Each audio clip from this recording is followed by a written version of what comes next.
ഭാരത സ്വാതന്ത്ര്യ സമരത്തിലെ പ്രധാനപ്പെട്ട വ്യക്തിത്വങ്ങളിൽ ഒന്നായിരുന്നു വി ഡി സവർക്കർ എന്നറിയപ്പെടുന്ന വിനായക് ദാമോദർ സവർക്കർ.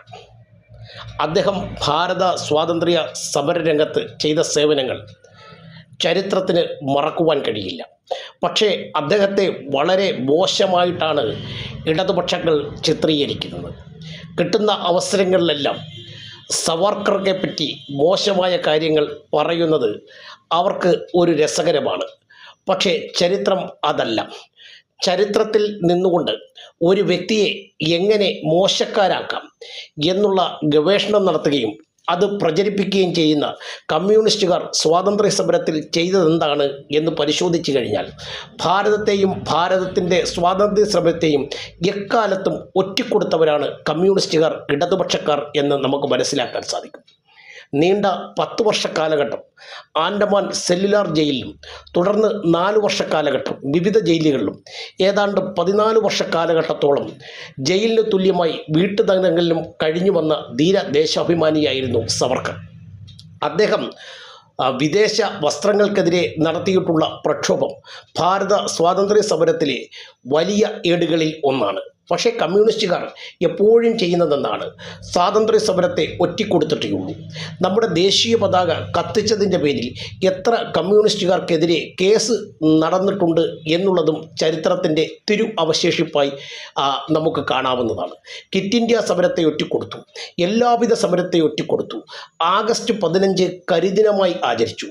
സ്വാതന്ത്ര്യ സമരത്തിൻ്റെ ഭാഗമായി ഭാരതത്തിന് ഉണ്ടായ ദേശീയ പതാകയെ വലിച്ചു കീറുകയും അവയൊക്കെ ഉന്മൂലനാശനം ചെയ്യുകയും ആ പതാക സ്ഥാപിച്ച സ്ഥാനത്ത് കരിങ്കൊടി ഉയർത്തുകയും ചെയ്യുന്നത് കമ്മ്യൂണിസ്റ്റുകാർ തുടർന്നു വന്നിരുന്ന ഒരു കാര്യമാണ്.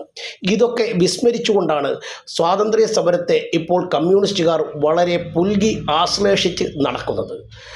ഒരു കാലത്ത് ഇത് കരിദിനമായിട്ടായിരുന്നു ആഗസ്റ്റ് 15 ഭാരതത്തിൽ കമ്മ്യൂണിസ്റ്റുകാർ ആഘോഷിച്ചിരുന്നത്. സ്വാതന്ത്ര്യ സമരം മൂലം ഭാരതത്തിന് എന്തോ നഷ്ടപ്പെട്ടു, ഭാരതത്തിന് സ്വാതന്ത്ര്യമല്ല ലഭിച്ചത്, പാരതന്ത്ര്യമാണെന്നായിരുന്നു കമ്മ്യൂണിസ്റ്റുകാർ പറഞ്ഞുകൊണ്ടിരുന്നത്. മാത്രമല്ല, കമ്മ്യൂണിസ്റ്റ് പാർട്ടിക്കാർ ഒരിക്കൽ പോലും ഭാരതത്തെപ്പറ്റി ചിന്തിക്കുകയോ ഭാരതത്തിന് വേണ്ടി പ്രവർത്തിക്കുകയോ ചെയ്തിട്ടില്ല. അവർ ഈ അഖില ലോക തലത്തിലുള്ള കമ്മ്യൂണിസ്റ്റ് പാർട്ടിയുടെ ഒരു ഭാഗമായിട്ടാണ് അവർ പ്രവർത്തിച്ചു വന്നത്. റഷ്യ പോലെ, ചൈന പോലെ ഇന്ത്യ ഒന്ന് മാറ്റുവാൻ എന്ന കമ്മ്യൂണിസ്റ്റ് പാർട്ടിയുടെ മുദ്രാവാക്യം നമ്മൾ മറന്നു പോകാൻ ഇടയില്ല.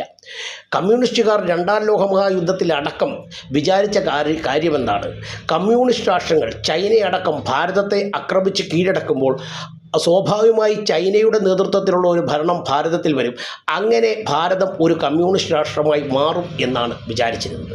ഇവരാണ് സ്വാതന്ത്ര്യ സമരത്തിലെ ഏടുകളെ കുറ്റപ്പെടുത്തുന്നത്.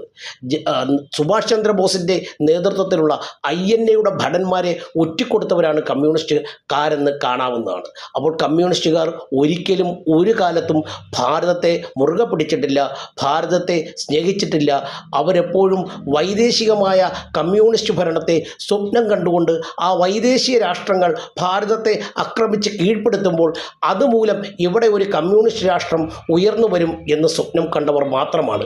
ഇപ്പോഴവർ നേതാജി സുഭാഷ് ചന്ദ്രബോസിൻ്റെ അടക്കം ചിത്രങ്ങൾ അവരുടെ സമ്മേളനങ്ങളിൽ പ്രദർശിപ്പിക്കുന്നത് കാണുമ്പോൾ ചരിത്രത്തിനെ വികലമാക്കാൻ കമ്മ്യൂണിസ്റ്റ് പാർട്ടിക്ക് യാതൊരു മടിയുമില്ലെന്നുള്ള യാഥാർത്ഥ്യം നമുക്ക് മനസ്സിലാക്കാവുന്നതാണ്.